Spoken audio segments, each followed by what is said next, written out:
Coucou, j'espère que tu vas bien. Dans cette vidéo, je vais te dévoiler 3 compétences sociales que tu dois absolument développer à 20 ans si tu veux être impactant.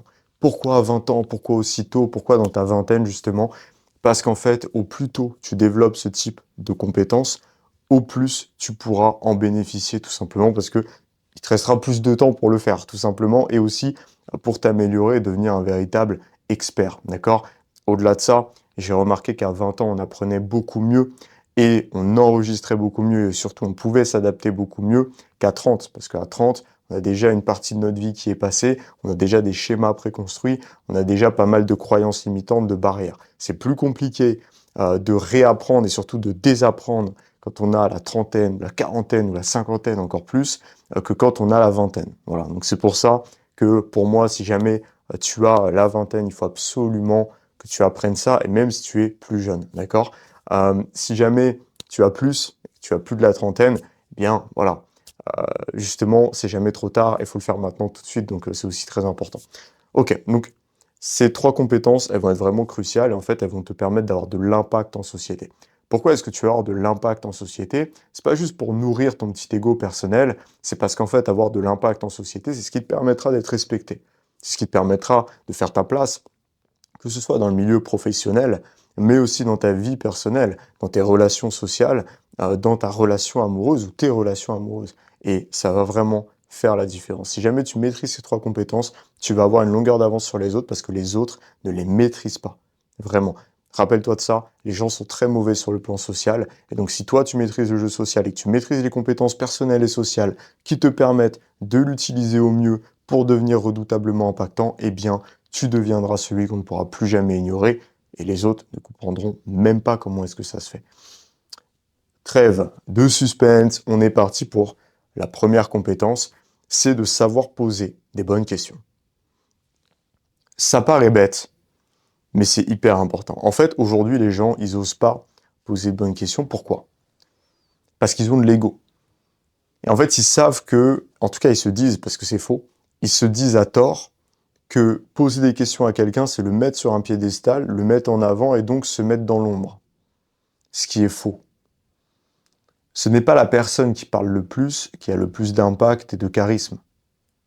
La personne qui a le plus d'impact et de charisme, c'est la personne qui décide de la tournure d'un événement. C'est la personne qui peut influencer les autres. Et c'est cette personne qui fera la différence.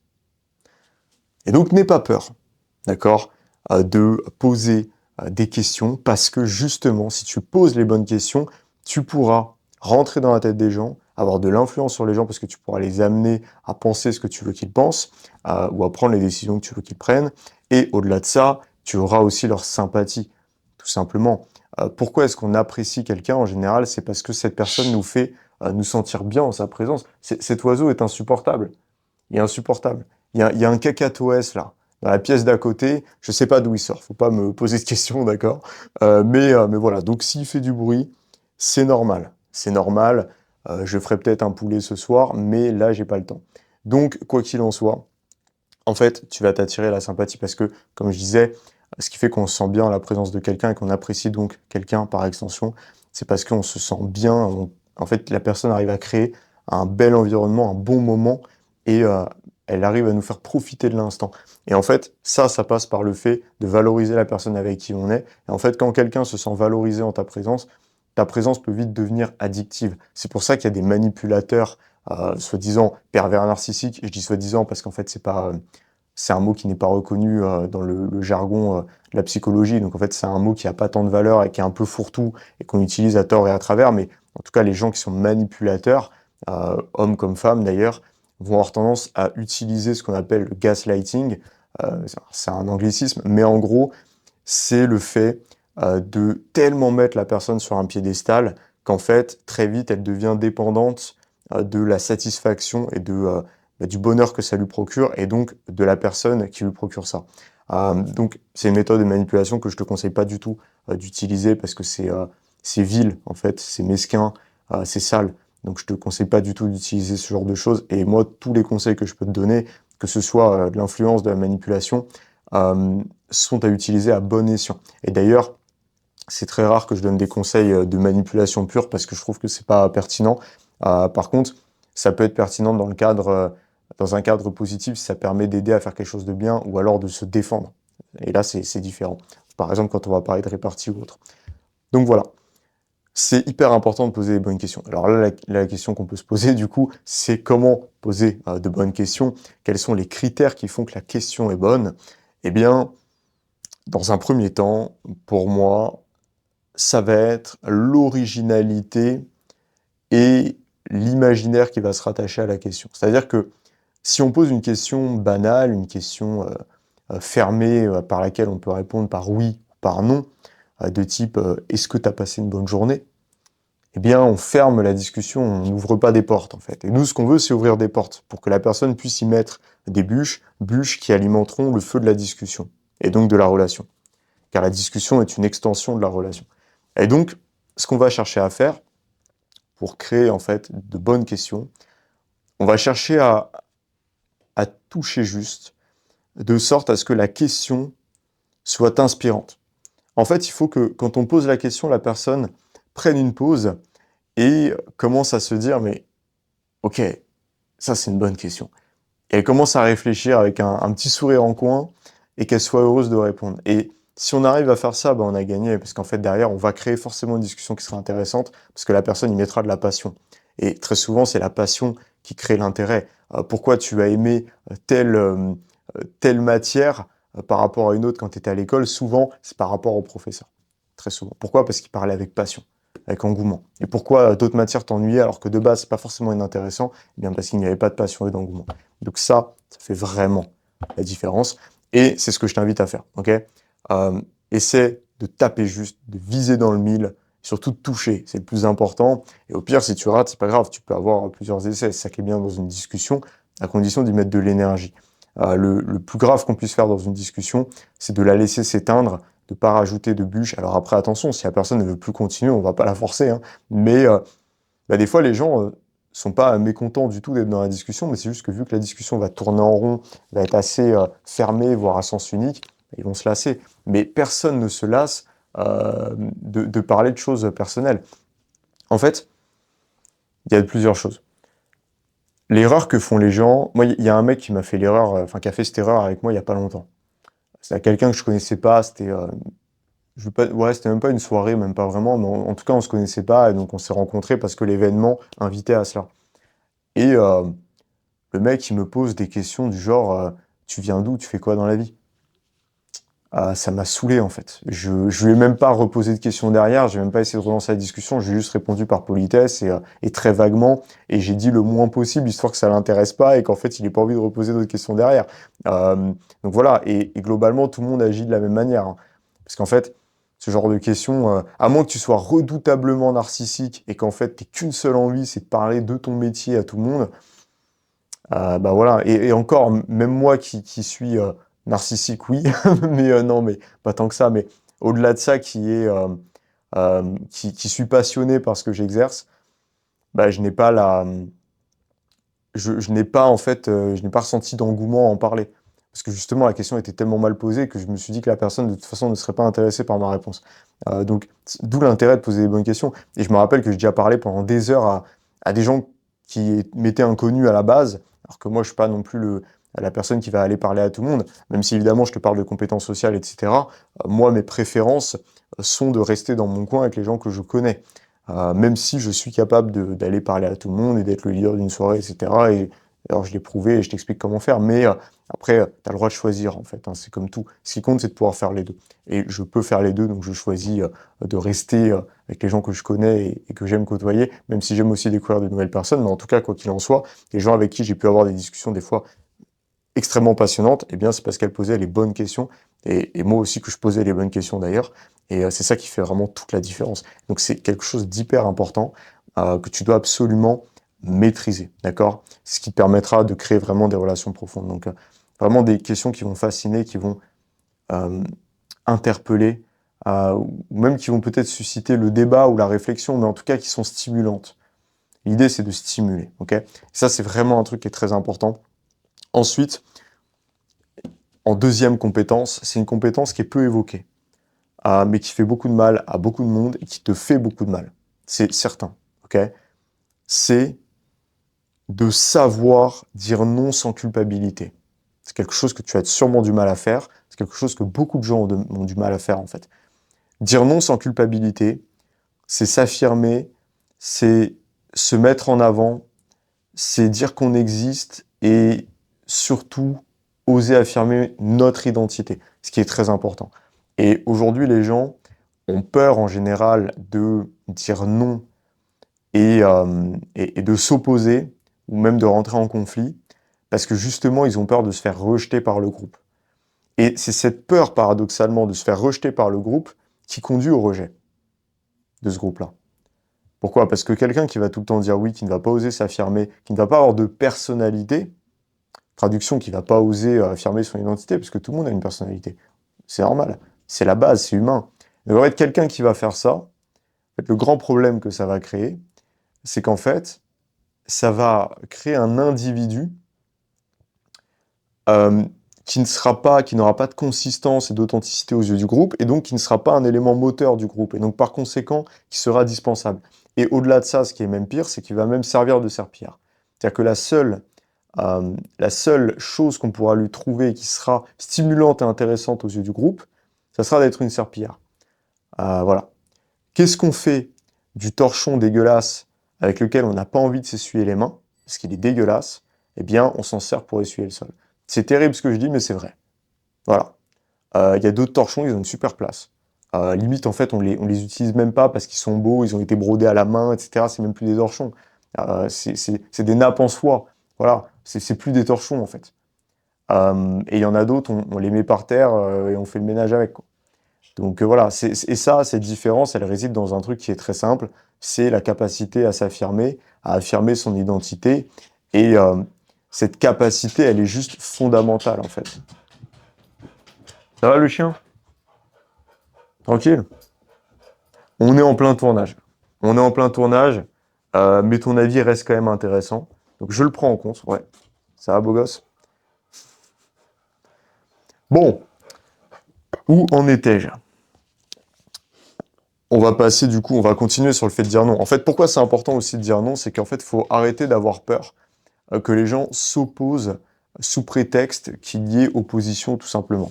En fait, peut-être qu'au premier abord, les gens, si jamais tu dis non, vont commencer à te le reprocher, surtout s'ils n'en ont pas l'habitude. Il faut comprendre une chose, c'est qu'en général, du conflit peut, euh, peut venir le respect. Et très souvent, c'est ce qui se passe. C'est-à-dire que le conflit n'est pas forcément gage de rancune et de tension sur le long terme. Du moins, ça peut être le cas s'il est irrésolu. Mais quand un conflit est résolu, en général, ça crée du respect derrière. Quand tu vois deux mecs qui se connaissent pas, qui se tapent sur la gueule, c'est très fréquent qu'il y ait une poignée de main derrière. En tout cas, des gens de principe qui sont pas haineux et qui, dans leur culture, ont été éduqués de cette manière-là. Donc, ce qui n'est pas le cas de tout le monde, effectivement. Mais voilà, ça c'est vraiment un point qui est important, c'est qu'il faut pas avoir peur de dire non, et surtout il faut dire non quand on ne le sent pas. Et en fait, tu as toujours ce truc au fond des tripes qui va te parler, et qui va te dire, mais là, faut pas que tu l'acceptes. Et en général, naturellement, malheureusement, parce que on veut plaire et donc se complaire dans cette espèce de posture qui est vraiment néfaste finalement, eh bien, on va avoir tendance à dire non à dire oui par réflexe, alors qu'on ne le souhaite pas. Et donc, on ne va pas écouter nos tripes. Sauf que c'est les tripes, justement, qui sont la boussole de ton âme et de tes principes et de ta morale. Et surtout, de ta mission de vie. Donc, en fait, tous les moments où tu vas dire oui alors que tu penses non, tu vas accepter quelque chose par faiblesse et par lâcheté, eh bien, ce sont des moments où tu vas te renier. Ce sont des moments où tu vas mettre ton identité de côté, où tu vas cracher dessus même, littéralement, au profit eh bien, de cette volonté de vouloir plaire à tout le monde. Mais si plaire à tout le monde, c'est se détester soi-même, est-ce que ça vaut vraiment le coup? C'est la question qu'on se pose. Donc voilà, c'est hyper important de faire attention à ça. Euh, donc pour moi, la base, c'est d'oser absolument dire non quand il le faut, et il ne faut pas tordre son âme et ses principes par faiblesse, surtout pas. Ok? Et on va passer sur le troisième principe qui sera aussi très important. Mais avant ça, je te le répète, si tu veux devenir quelqu'un de redoutablement impactant, si tu veux être cette personne qui, lorsqu'elle rentre dans une pièce, les gens se taisent, qu'il y a un silence tellement qu'elle en impose, tellement qu'elle a d'impact, parce qu'elle maîtrise le jeu social justement et qu'elle comprend toutes ces subtilités, qu'elle comprend ces mécanismes qui permettent d'avoir de l'influence et de l'impact sur les gens. Si tu veux devenir cette personne, tu veux apprendre à devenir celui qu'on ne pourra plus jamais ignorer, tu peux réserver ton appel offert en cliquant sur le lien en description. Voilà, c'est un appel dans lequel on discutera, toi et moi, je te dévoilerai ma stratégie, les résultats que ça permet d'avoir, et on discutera par rapport à ta situation, on fera un bilan. Okay, c'est complètement gratuit, c'est un appel stratégique, tu peux le réserver en cliquant juste en dessous. Voilà, on passe du coup à au troisième conseil, j'allais dire la troisième anecdote, non, le troisième conseil. Donc, c'est en fait, ça c'est hyper important, c'est de savoir raconter une anecdote captivante. Ça, je dirais que c'est la base, parce que, et c'est pour ça que j'ai dit anecdote d'ailleurs, c'est la base parce qu'en fait, c'est ce qui va marquer les esprits. Souvent, on ne se rappelle pas uniquement de toi, on se rappelle des anecdotes que tu as pu raconter, des choses que tu as pu vivre. Et encore plus si c'est toi qui les racontes. Et donc, si tu sais les raconter, que tu les racontes de la bonne manière, que tu enjolives sans mentir évidemment et sans exagérer, mais simplement en y mettant les formes, pour qu'en fait l'histoire soit agréable à écouter et qu'on ait envie de l'écouter et surtout qu'elle marque, tu gagnes énormément de points. Alors, pour tout, pour transmettre ton idée dans un débat, dans un discours, pour divertir au repas de famille, pour te créer des nouvelles amitiés, et évidemment, pour séduire une demoiselle. Dans tous les cas, cette capacité de storytelling, de savoir raconter des anecdotes, elle est hyper importante, elle est même primordiale, et elle va vraiment faire la différence, ok? Donc, moi, c'est quelque chose que je t'encourage vivement à développer. Évidemment, si tu veux rentrer dans le vif du sujet, j'ai eu quelques vidéos dans lesquelles je donne des conseils justement sur le rythme, sur comment avoir une meilleure éloquence, etc. Parce que, en fait, il y a deux choses. Il y a le message et le messager. C'est-à-dire que ton message, il faut qu'il soit profond déjà en lui-même et surtout qu'il soit raconté de la bonne manière avec le bon storytelling. Mais surtout, il y a aussi la façon de, voilà, de poster ce message, de le transmettre. Et donc là, c'est là où, en fait, toutes les compétences sociales vont rentrer en compte et surtout, on va dire même des compétences personnelles parce qu'en fait, ça va être quoi? Ça va être la diction, ça va être la rythmique, ça va être l'éloquence, le fait de bien poser ses mots. Et en fait, ce sont des choses qui vont vraiment captiver et qui vont vraiment être importantes. Et donc, moi, je dirais que savoir bien raconter une histoire, une anecdote, hein, ou bien transmettre un message, c'est ultra important. C'est ce qui te permettra de faire de l'argent si tu es dans le business, c'est ce qui te permettra de closer un deal, c'est ce qui te permettra de gagner une négociation, c'est ce qui te permettra d'apaiser des tensions. C'est, alors là, je parle dans le sens large, hein, le simple fait de savoir bien communiquer, mais même d'un point de vue plus réduit, c'est ce qui fera que tu seras la personne à la table qu'on voudra absolument écouter et qu'on encouragera pour que cette personne raconte des anecdotes. Et évidemment, au-delà de ça, il faut aussi vivre des choses. C'est bien beau de savoir raconter, mais il faut d'abord savoir vivre. Et beaucoup de gens font soit l'un, soit l'autre, soit aucun des deux, mais il faut rarement les deux. Et moi, ce que je t'encourage à faire, c'est de vivre et ensuite d'apprendre à raconter. Et d'ailleurs, c'est comme ça que je travaille avec mes élèves. Mes élèves, je les encourage à prendre leur vie, hein, telle est mon expression, à aller à l'aventure, à prendre des risques, à se découvrir eux-mêmes, à explorer leur identité et surtout leur authenticité pour ensuite avoir des choses incroyables à raconter. Et évidemment, je les apprends aussi à les raconter, ces choses-là. Donc, c'est extrêmement important, ok? Et si tu veux devenir mon élève et tu veux qu'on travaille ensemble et que je t'accompagne, eh bien, tu peux réserver cet appel qui est offert dans un premier temps en cliquant sur le lien dans la description. Et après, on verra si c'est pertinent, qu'on avance ensemble ou non, étant donné que voilà, je suis quand même sélectif, ce qui est normal parce que je donne de mon temps et de mon énergie pour mes élèves. Donc voilà, c'est pas garanti qu'on travaille ensemble. Quoi qu'il en soit, cet appel, il t'aidera et il est offert. Après, pour la suite, on verra en fonction de comment ça se passe, ok? On est bon pour les conseils. J'espère que tu vas bien d'ailleurs. J'espère que tu passes une excellente journée, une excellente semaine et un excellent week-end. Et évidemment, on se dit à la prochaine et tu le sais, on se rejoint au sommet.